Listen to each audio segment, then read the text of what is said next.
Hello everyone, welcome back to my channel অপনারা blog. তোমরা সকলে কেমন আছো? আশা করি সকল বন্ধুরা যে যেখান থেকে ভিডিওটি দেখছো সকলে ভালো আছো, সুস্থ আছো, আর আমরাও ভালো আছি। আর আজকে ব্লগটা স্টার্ট করলাম আমি একটুখানি 12টার একটু আগে থেকেই আর কি।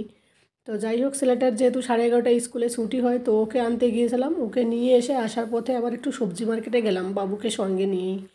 তো সেখান থেকে একটু সবজি মার্কেট করে নিয়ে এলাম। তো লাল লাল মূলো একবারও কেনা হয়নি এই বছর, তো ভাবলাম একটু নিয়ে নিই, একটু ক্যাপসিকাম, পেঁপে, পালং শাক, তারপর কাঁচা টমেটো, তো আর বিনস আর কি এইসব কিনে নিলাম। তারপর ঘরে ছিল মেটে আলু, তো মেটে আলুটাও কেটে নিলাম। আর এদিকে মিক্স সবজি করব আজকে।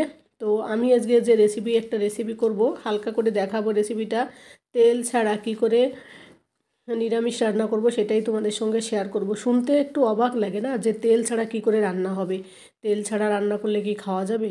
কিন্তু তোমরা একবার ট্রাই করে দেখো, খুব ভাল লাগবে, আর খেতেও কিন্তু দারুণ লাগে। তো বন্ধুরা, ভিডিওটি কেউ মানে স্কিপ করো না, সকলেই সম্পূর্ণটা ভিডিওটার সঙ্গে থাকো।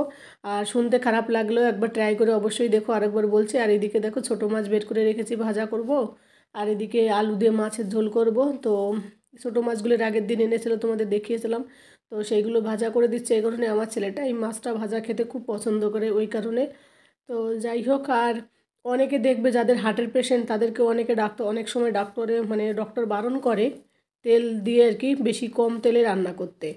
তো কম তেলেও রান্না করা যাবে, আবার তুমি যদি চাও তেল ছাড়া রান্না করতে পারো, সেটাও করতে পারো।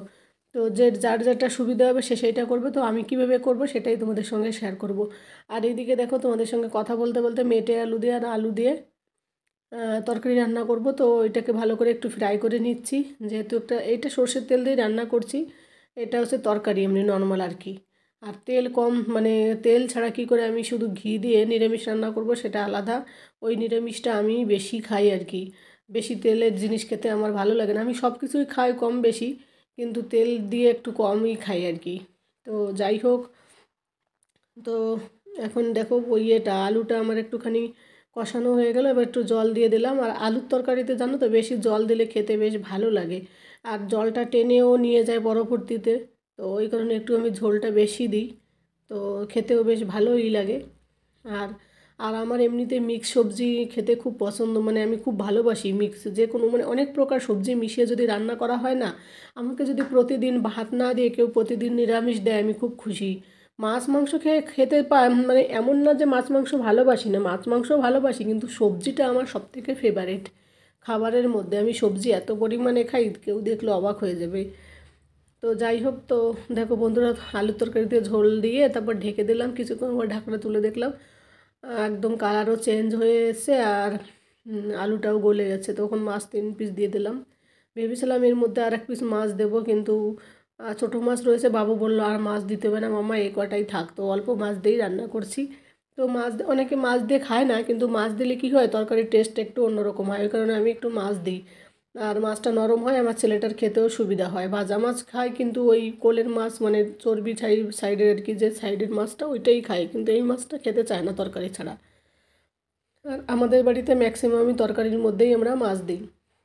আমার বর যদিও মাছের ঝোল খেতে বেশি ভালোবাসে, আর আমার এইভাবে রান্না করতে বেশি ভালো লাগে আর কি, যদিও। তো যাই হোক, তো দেখো বন্ধুরা, কথা বলতে বলতে রান্না হয়ে গেলো। আর আমি এই তরকারিটা না কোনো মানে মশলা ছাড়া শুধুমাত্র জিরে পাউডার দিয়েই রান্না করে দিলাম। আর উপর দিয়ে 2টো কাঁচা লঙ্কা চিড়ে দিলাম, বাকি কাঁচা লঙ্কা গোটা ছেড়ে দিলাম। যার ভালো লাগবে সেই লঙ্কাটা নিয়ে খাবে, কারণ ছেলেটা খাবে, তো বেশি ঝাল হলে ছেলেটা আর খাবে না। এইদিকে আবার দেখো, ভাতও তুলে দিয়েছি একটুখানি। বর আবার ফোন করে বলল যে ও নাকি অফিসে খাবে, এখানে বাড়িতে খেতে আসবে না, বাইরে আসে। তো একটুখানি ছেলের জন্য চাল নিয়ে নিলাম তার জন্য, কিন্তু তরকারিটা বরের জন্যও রান্না করেছিলাম। এবার তরকারি রান্না করতে করতেই ফোন এলো, তখন আবার আমাকে আবার চাল কম করে আমার বাবুর জন্যই শুধু রান্না করলাম। আর আমি খাবো রুটি আর নিরামিষ। তো নিরামিষটা দেখো বন্ধুরা, সব কিছু তো সবজি কেটে রেখে দিয়েছি। আর এই দেখো, সমস্ত সবজিটা একটা কড়াইতে দিয়ে মানে আমি ঢেকে দিয়ে দিয়েছি। তো এইটার ভিডিও করতে না আমি সত্যি ভুলে গেছি। তো যাই হোক, একটুও তেল দিইনি, তোমরা দেখলেই বুঝতে পারবে। তো প্রথমে ফুলকপি আর অন্যান্য যে সবজিগুলো, সেই সবজিগুলো দিয়ে ঢেকে দিলাম। তারপরে একটুখানি পরে বেগুন আর পালং শাক দিয়ে দিচ্ছি। তো সবজির পরিমাণটা অনেকটা বেশি, তো ওই কারণে কড়াইটা একটু ধরছে না। এবার ভাবছি আজকে একটু বেশি সবজি কাটা হয়ে গেল। আর এই সবজিটা খেতে এতটা ভালোবাসি যে আমি কাটতে কাটতে অনেক কেটে নিই। মানে আমি বুঝতে পারি না যে এটা বেশি হয়ে যাচ্ছে, কারণ আমার এতটা ভালো লাগে। আর উপর দিয়ে টমেটোও কেটে দিলাম। তো এই সবজিগুলো সিদ্ধ করে পরে পাঁচফোড়ন দিয়েও নিরামিষ রান্না করা যায় তেল দিয়ে, কিন্তু আমি তেল ছাড়াই রান্না করব। কোনো মানে পাঁচফোড়ন ওইসব দিলে তো বেশি ভালো হয়, কিন্তু আমি ওইসব আর দেবো না।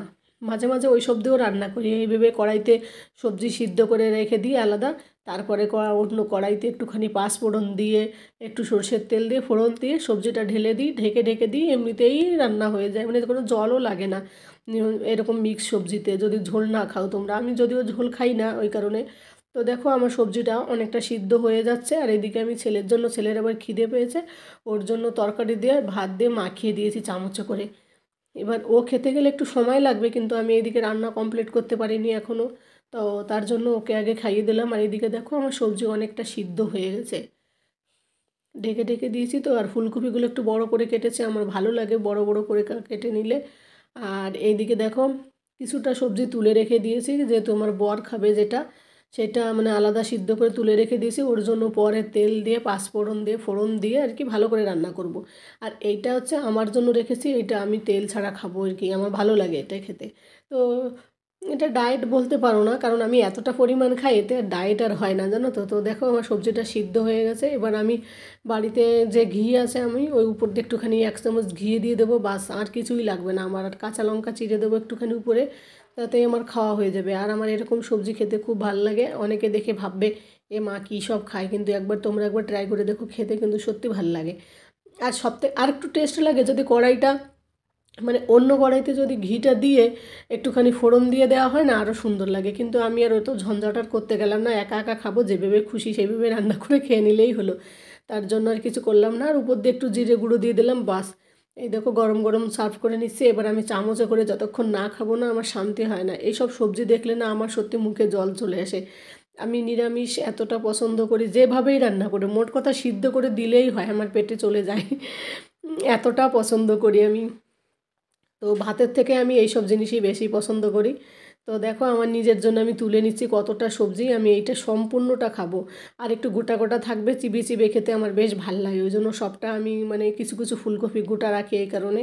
তো খেতে আমার খুব ভাল লাগে। তো বন্ধুরা, তোমরা একবার এইভাবে তেল ছাড়া শুধুমাত্র ঘি দিয়ে নিরামিষ রান্না করে খেয়ে দেখো, দেখবে খুব সুন্দর লাগবে। আর যদি আরেকটু টেস্টি বানাতে চাও, তাহলে আলাদা কড়াইতে ঘি দিয়ে ফোড়ন দিয়ে পাঁচফোড়ন দিয়ে একটু দিতে পারো, তাহলে আরও বেশি ভালো লাগে। আর আমি তো কড়াইয়ের মধ্যে ঘিটা ঢেলে নিলাম শর্টকাট করে। তো ভিডিওটা কেমন লাগলো, আমার এই রেসিপিটা কেমন লাগলো, অবশ্যই কমেন্ট করে জানিও। তখন ধরে ভিডিওটা দেখার জন্য তোমাদের অনেক অনেক ধন্যবাদ। যে যেখান থেকে ভিডিওটা দেখছো তোমাদের সকলকে অনেক অনেক ভালোবাসা। আর এই দেখো ছেলের প্রজেক্টের কাজ এর আগের দিন কেটে দিয়েছিলাম, ওইটাকে বানিয়ে নিয়েছে, তাই তোমাদেরকে একটু দেখালাম। আর তোমরা সকলে ভালো থাকো, টাটা। পরবর্তী ভিডিওতে দেখা হবে, বাই।